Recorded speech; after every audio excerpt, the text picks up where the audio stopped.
Powered by the Montana Television Network. Montana This Morning continues on Montana's News Leader. It's Election Day. I'm Nicole Killian on Capitol Hill with what's at stake, plus the president's closing argument to voters. And of course, Election Day is here. And in Montana, just like much of the other country, we are energized. Coming up, a live report from the Gallatin County Courthouse and a look at how much voter turnout is expected in Montana this election day. Good morning to you. We are live down at the Gallatin County Courthouse. Chet Laban is having a little too much fun this morning. Chet, how's everything going? Joe, okay. Mike's going to go down with the chain, with the bolt cutter and cut the chain. Chet is live down at the Gallatin that's right. County We're live at the Gallatin County election headquarters this morning. About to be busy in a half hour. The polls are going to open across the state.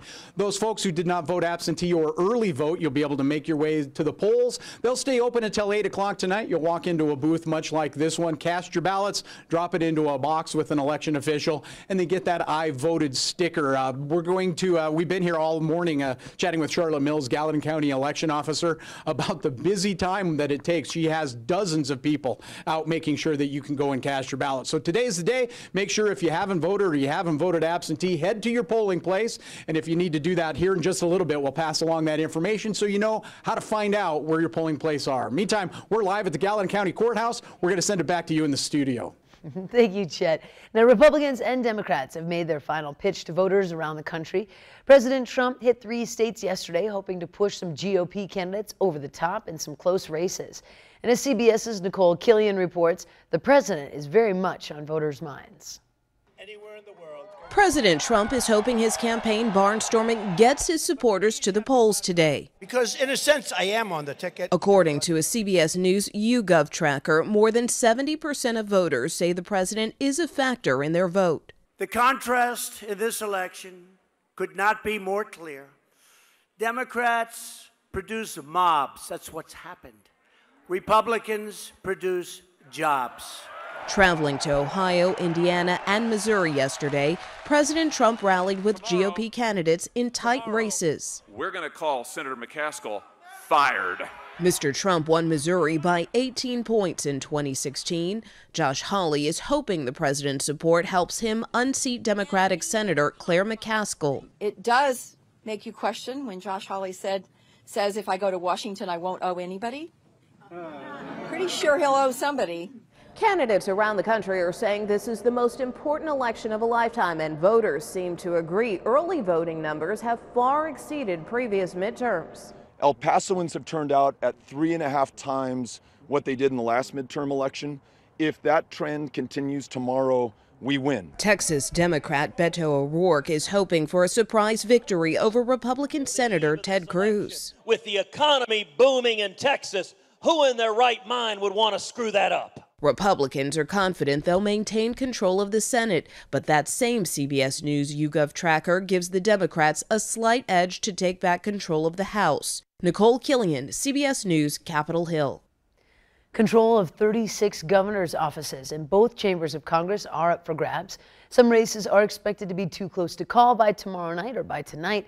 It could be days or weeks before the final tally is known. And of course, we'll keep you updated.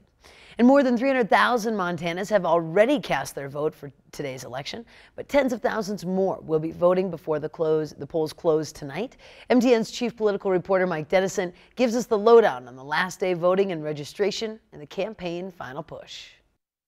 It's finally here, Election Day 2018, and election officials in Montana are expecting a much bigger than average turnout for a midterm election. The top races on the ticket are Montana's U.S. Senate race between Democratic incumbent Jon Tester, Republican Matt Rosendale, and Libertarian Rick Breckenridge, and the U.S. House race. In that one, Republican Congressman Greg Gianforte is facing Democratic challenger Kathleen Williams and Libertarian Eleanor Swanson. While we've already seen a record number of absentee votes cast, thousands of Montanans will be voting the old-fashioned way on Tuesday, going to the polls starting at 7 a.m. And there are still other ways you can cast your vote, even if you haven't registered yet. The time for requesting absentee ballots is past. Yet, if you're among the 100,000 voters who requested an absentee ballot and haven't turned it in, you can still do that Tuesday in person at the polls or your local county election office until 8 p.m. You also can register to vote on Tuesday, but only at the county election office. They'll give you a ballot when you register, and you can fill it out right there and turn it in. As long as you're in line at the election office door by 8 p.m., you'll be able to register and vote. In addition to the top races, voters also will decide 4 ballot measures, including big money battles over I-185, which extends Medicaid expansion and increases tobacco taxes, and I-186, which would impose new clean water regulations on new hard rock mines. And they'll choose a new Montana Supreme Court clerk and decide 2 Public Service Commission seats, 125 state, Senate, and House contests, and scores of other local offices. Candidates made their final picks Monday, with top Democrats rallying in Missoula and Great Falls, and top Republicans joining Vice President Mike Pence in Kalispell. The message from all sides has been pretty clear for several weeks. Get out and vote. What are you gonna do? What are you gonna get 3 friends to do? We have plenty of close races, up and down the ballot and all across the state. No matter your political leanings, it's a good bet your vote can make a difference here or wherever your polling place is on Tuesday. Reporting from Helena, Mike Dennison, MTN News. Now, polling places open in just less than a half an hour at 7 a.m. They will stay open until 8 p.m. tonight. And as Mike Dennison says, get in line before 8 o'clock. You'll be registered to vote and be able to cast your ballot this evening. That's exactly right. Do the dang thing. Let's do it. Looks like snow may be hampering at least some of the drives across the area. I wanted to share this this look at our iCam at the west entrance. It says hi there at the bottom. We've got some loyal viewers out in West Yellowstone there. So beautiful morning if you're heading out to the polls. Here's a look at what you can expect. Looks like the snow's going to continue through the lunch hour and then let up as you get into the afternoon and evening. Temperature's not budging much. Right now, temperature sitting at around 32 degrees. That freezing temperature could provide a little ice for some of those overpasses in the area. Light snow expected off and on throughout the day. That's what we're dealing with this morning. We've got a couple of inches of fresh snow out there, about a ½ inch out toward West Yellowstone. That is fresh as well. We'll talk more about your complete forecast coming up in just a few minutes. Thank you, Matt, and hello back to you in West Yellowstone. Now, police in Butte are releasing more information about an 11-year-old boy accused in a stabbing late Friday. The boy accused of the stabbing and wounding a relative, who's an adult man, in the back with a kitchen knife at about 11 o'clock in their home on Moulton Street. The victim was treated and released from St. James Healthcare. The child is being held in a juvenile detention center in Great Falls.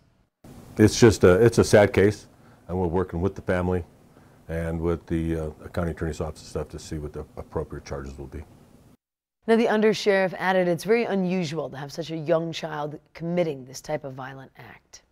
And there are new details about Sunday's officer-involved shooting near downtown Billings, and that put both Billings hospitals into lockdown. Now, the search is still on for 2 men involved in the burglary and the shooting, and a 3rd man remains hospitalized from injuries sustained in that shooting. Police Chief Rich St. John says police are waiting to obtain a search warrant to find out more about those 3 men. The incident unfolded at about 2:30 on Sunday afternoon when Billings police were alerted to a burglary in progress. Chief St. John said the home of the 1000 block of North 31st Street was under renovation and no one was home at the time. Officer Brandon Lang, a 4-year member of the police force, was stationed at the hospital corridor area and responded to the report of the burglary. He parked his car a block away and started to walk towards that area on foot. That's when 3 men got into a car and drove towards the officer in an alley. Lang fired his gun at the car multiple times. When the men started to run, the driver, who was injured, was caught, but the others escaped. You know, at this point, what it looks like is that you have an interrupted burglary, and that you have these individuals who are driving directly at an officer, and he fires his gun to protect himself. Now, the driver, who suffered facial injuries, was taken to St. Vincent's Healthcare, where he remains. Meanwhile, police are still looking for the other 2 men involved. And we stay in the Magic City for our next story. The bells and whistles of their games are going off throughout many of Montana's casinos and in other states as well. In this week's Montana Maids, MTN's Joe Zandora goes behind the scenes of Grand Vision Gaming in Billings. So trying to turn the jungle into the Vegas casino floor. trying to turn the jungle into the Vegas casino floor. Based in Billings, Montana, Grand Vision Gaming is doing just that and more through their games throughout casinos across multiple states. The bells, whistles, and sounds of their games are going off throughout not only Montana, but South Dakota, Louisiana, West Virginia, and Oklahoma. We are competing with like global companies that have tens of thousands of employees. And here we are with 39 employees based out of Billings, Montana, and we're able to compete and beat them in most of our markets. It all starts with the math. The math dictates how the game will play. Are there free games? Are there multipliers? How frequently do you get into the bonus? All of that is dictated by the math. The math model is what runs the game. Okay, so I need to match up a theme that I think is going to be entertaining and attractive to the player that they can get right away. You know, if you sit down, you walk over here and go wildlands, elephants, cool, you know, looks like a safari. The math and the art then get combined and get passed on to the software team, where the coding marries the art and math, and so the game begins. This is all the different instruments. I use this guy, so I'll usually just start out with a piano sketch and come up with some melodic lines, and then kind of build from there.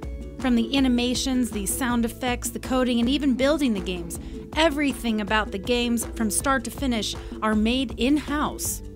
We can react fairly quickly. We're a small company, and we compete with a lot of large companies, so being able to be on site, everybody on site in the same building, allows us to make changes, adjustments, decisions quickly.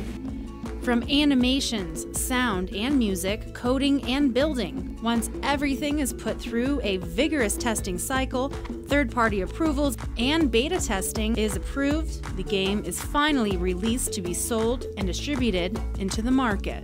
We want to produce games that are, you know, fun and exciting for the players, and that's you know, our end game here. In Billings, Montana, Zoe Zandora, MTN News. Grand Vision Gaming says that they are going to continue to create games and hope to expand, and it's hoping to evaluate opportunities in numerous other states and jurisdictions as well. It is time for a quick break. Here's a little sneak peek on what's coming up on Montana This Morning. Good morning ahead on CBS This Morning. We're covering all of today's hard-fought midterm races. We have correspondents talking to voters across the country. We'll break down the issues driving the race and introduce you to some of the candidates who could make history. And millennials will soon be the largest and most diverse voting bloc in America. They tell us why they're more likely to vote this year than in the past. We'll see you with all that at 7.